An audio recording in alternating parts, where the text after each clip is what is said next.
You see, I look at a movie like Man of Steel as a lesson. At the end of the day, it's all about choice. Clark's choices in the first Man of Steel created quite a stir because, oh my god, Superman actually killed someone. Mercy of God. He let Jonathan Kent die. These choices have been a cause for debate, and yet I consider Man of Steel to be one of the best comic book origin movies of the decade. Henry Cavill's charisma and prowess in portraying the character has been enjoyable to watch, for myself at least. Batman v Superman Dawn of Justice made me further appreciate the character of Superman, because similar to how we see internet wars and name calling due to debates of the movie, Batman v Superman showed a scarily accurate representation of how a figure like Superman would be received if he existed in the real world, even if he is only trying to do the right thing. Despite the divisive response to Zack Snyder's Man of Steel, both in the movie and in the real-life audience, Henry Cavill's critique portrayal of Superman, and Zod's infamous neck snap, many are still wondering, where the heck is Man of Steel 2? If we look at things from a story perspective, Dawn of Justice is a proper sequel to Man of Steel. The only thing is that it established Batman in the DCEU and set up the other Justice League members, namely Diana Prince. And Justice League the movie as well is a continuation of Dawn of Justice. So in retrospect, we've already had 3 Superman films. But a Superman movie sequel that focuses solely on Superman himself without the inclusion of Batman or, for example, Cyborg has not yet been seen. With all the chaos that ensued after Batman v Superman and Justice League's mixed response, I myself am still iffy on whether or not I would like to see Zack Snyder return. On one hand, as a fan and knowing what he can do as a director, part of me would like to see him return to helm Man of Steel 2. But ultimately, Justice League's reception, Geoff Johns suggesting that the first Man of Steel needed a lighter tone, and WB's overall treatment of Zack's films has made me question whether or not this is even a good idea. So part of me would love to see him return to do Man of Steel 2. But given all that has occurred with the tragic loss of his daughter being a main one, I don't know if he should return. Zack certainly cares about his fans, and it'd be great if he could direct a film that isn't butchered or mandated to be damn near rated PG for once. But I don't know.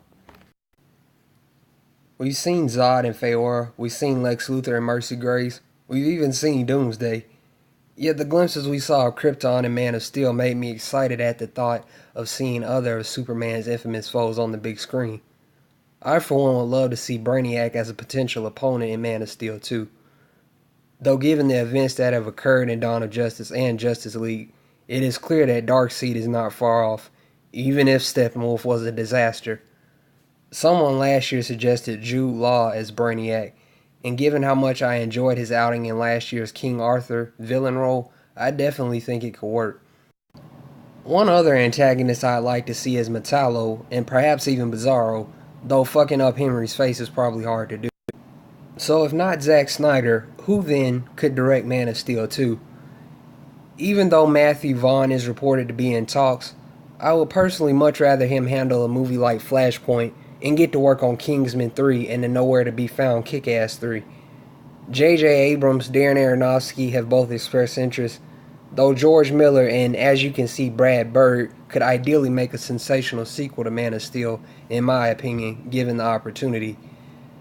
Patty Jenkins' boosted popularity with Wonder Woman has caused some to suggest her for the sequel, though I'd much rather see her do the Wonder Woman trilogy.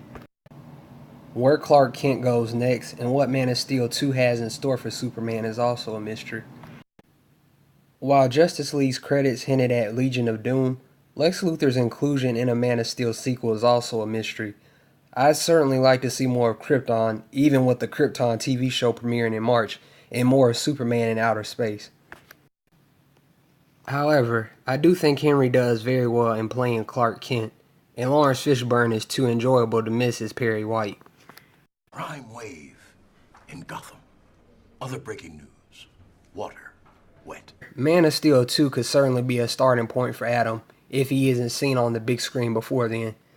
Superman and Black Adam Going to Blows, directed by Zack Snyder, or anyone else who ends up directing would be orgasmic to see. Orgasmic. Although she has a mediocre show on the CW, Cara Danvers could certainly also appear, and although I wouldn't want her being shoehorned in for the sake of being there and to cater to a certain group of audience members, I wouldn't be opposed to seeing her make an appearance, especially if the Batgirl movie ends up doing well. Does Man of Steel 2 need to be called just that?